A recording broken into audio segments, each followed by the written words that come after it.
Hey, what's going on, everybody? This is Jared here with another concert review.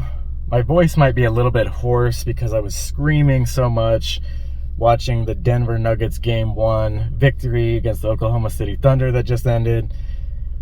But I followed along with this concert at 5 a.m. this morning from about 5 to like 9-ish. And wanted to definitely do another review for you guys. I followed along in the MyGNR forum. This is the second concert for Guns N' Roses Because What You Want and What You Get Are Two Completely Different Things tour. This was at the K Arena in Yokohama, Japan. Let's go ahead and get started. Anytime I review concerts, albums, songs, I always try to have the artwork on my video so you can see what it looks like. And one thing that I love about these Guns N' Roses concerts, ever since Slash and Duff came back in the band in 2016, they always have special artwork for every single show.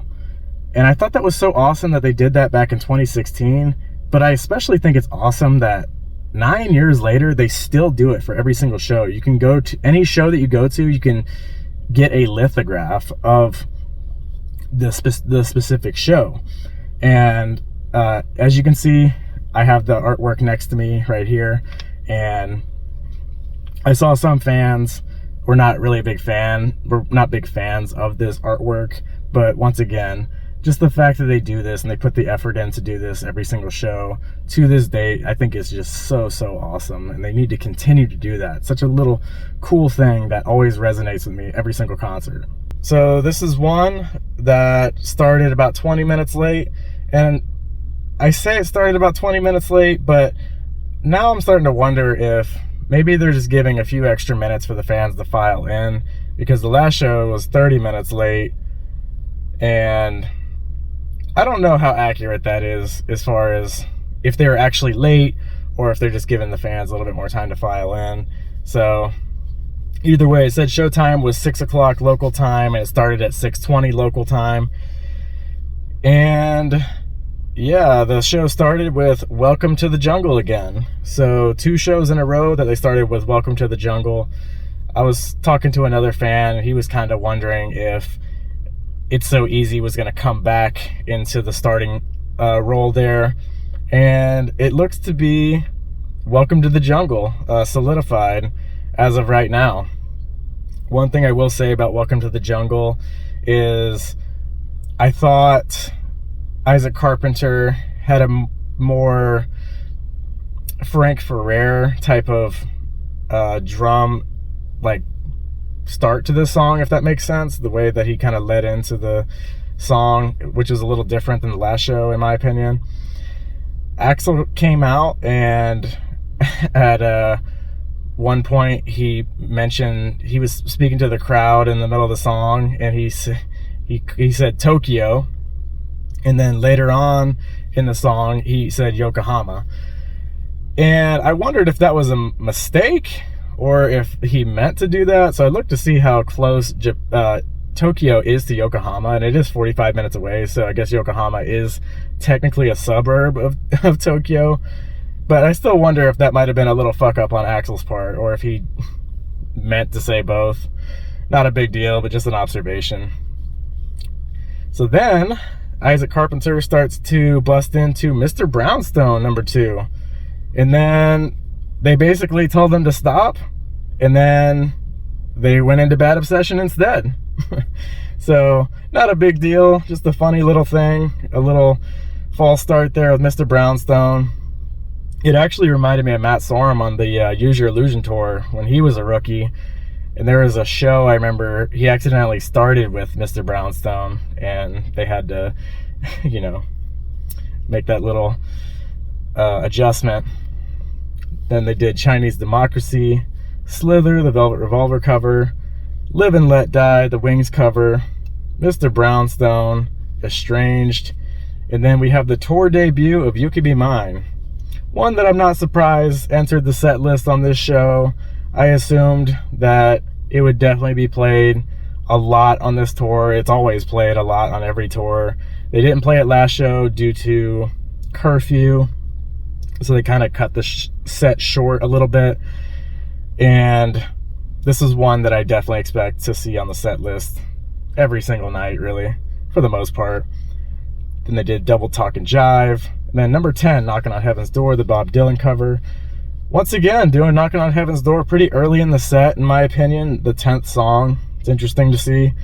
They did Perhaps, Coma, and then they did Sorry again.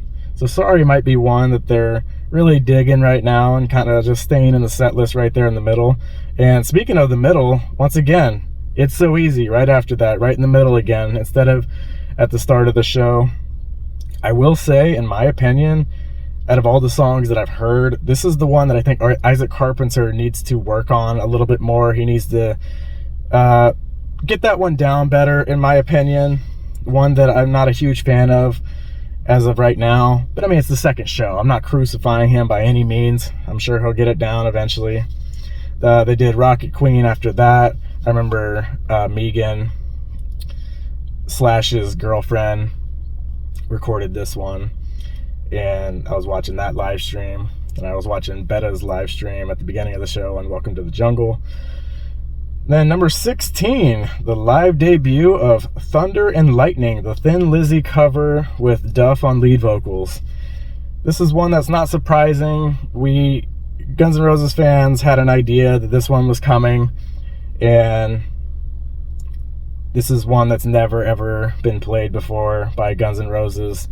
And I always look, no offense to Duff, but I always look at his solo spots as piss breaks, and this is no exception. 17, Better. And then number 18, Don't Cry, which is another tour debut. Man, one thing that seriously resonated with me as far as Don't Cry goes, I thought the background vocals were absolutely atrocious on this one by Duff and Melissa.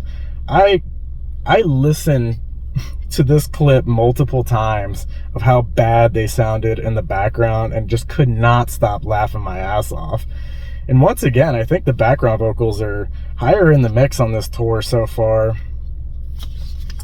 But yeah, I'm going to move on to the next song, which is number 19. Well, it's not a song, / guitar solo. And then he goes into Sweet Child of Mine, of course. That's normally what they do. And then 21, November Rain. And then 22, Wichita Lineman, the Jimmy Webb cover. Then 23, Patience. So now we've officially surpassed the last show as far as tracks go, and it seemed to be a more standard set list compared to the last show, because not having to deal with curfew, it's not a festival, anything like that, just a regular standard show. And real quick, I just had the thought that came to my mind. I actually did a little bit of research on this venue, and it's actually a very new venue, and not a lot of artists have actually played here. I think it broke ground around the time that COVID was happening in 2020. So very, very new venue. Okay. And as I'm going through this set list, another thought that came to my mind, once again, just they have this middle of this set list problem, in my opinion, where they have just too many slow songs. Like, it may not be back to back to back to back, but when you do look at the songs in general, it's like most of the songs in the middle of the set right here are slow songs, and I just think it kind of bogs down the show. But yeah, they kept keeping Wichita Lineman in there. I think Axl just loves playing that shit. And then number 24, Hard School, tour debut. Hard School still in there. I do think it's interesting that they did Hard School at number 24, really close to the encore. And I think this set list in general is interesting because it's not a lot of like songs that they don't normally play, not a lot of like rarities, anything like that. So the set list is different, but it's kind of just the same songs in different areas, if that makes sense. Then they did 25, Night Train, and then they went ahead and did their little break before the encore. So they did do an encore on this one, once again, a standard show, so they're going to do an encore. And this is where a lot of diehards, including myself, get very interested to see what they do in the encore, because on one of the set lists that a couple fans got after the first show. Atlas is on the set list, and I don't know if it's still called Atlas Shrugged or if it's just simply called Atlas now, but on the set list it says Atlas, and it's in the encore. Never guaranteed to play it. Obviously they didn't play it last show. I didn't really expect them to play it this show, but you never ever know. That's why I follow these shows, is for the little surprises like that. What did they give us? Absurd. Man, and this is like conspiracy corner for me, but part of me really wonders, I'm like, I could see Axl purposely playing Absurd in the encore just to fuck with the diehards. Like, it's like he knows that they're hoping that they play something new like Atlas or Nothing or something, and let's just fucking play Absurd to fuck with them. Tour debut, of course, on Absurd. So out of all of the new songs with Slash and Duff, I'm just going to tell you right now, every single one of them was played except for the General as far as release songs. And then 27, Madagascar. They do Madagascar in the encore sometimes. I really like that song. Tour debut on that one. And then they ended with Paradise City, and Axl also wished Duff's wife a happy birthday. I will say no Civil War again on this show, which was interesting. Surprised about that. Thought they would have played Civil War. I mean, shit, you got a lot of covers in here. You would think that they could throw Civil War in there, but I mean, not a huge gripe of mine, but still interesting regardless. At one point in the show, Axl said like something to the effect of, "Nice place you got here," and it's just funny because those are the types of interactions that you get with Axl now. A lot of the time when it comes to these concerts, just very like insignificant interactions with the crowd. Granted, it is a Japanese crowd, but still, even like in the States concerts, I think it's similar to that. And it's just funny to me, and it's just kind of humorous because back in the day, it's like Axl used to go on these long-winded rants, and they were just like such a integral part of the show on a night-to-night basis about who he was pissed off at and what he was going to go off about. And now it's just the simple, "Nice place you got here." So yeah, very standard show, and it was they played for 3 hours basically on the dot, obviously much more than the last show. As far as everyone's performance, I thought it was like, once again, just a standard show, fine. Axl, I hate to say this, but he does not sound good. He sounds bad. But I always say he sounds so much better in person than he does on the videos. So I would still go out there and see him, especially just the fact that they're still out there doing this. You never know when it might be the last time you might be able to see them. And I'm not going to crucify him. I mean, he is in his 60s. So it is what it is, but that's Axl for sure. Didn't do a lot of costume changes in this one. I noticed he came out with like a black shirt and like a chain for most of the show. But that was it as far as costume changes that I noticed. But everyone else in the band was fine. But yeah, I gotta say that it's been challenging to cover these, to follow along with these shows because of how early they are over here on the States, obviously. But regardless, it's still fun, and it's still awesome that they're out there touring at this, stage of their career, at this age and everything. I hope at some point we get Atlas on this tour. I hope we also get Nothing at some point on this tour. And that's pretty much all I got for you all today.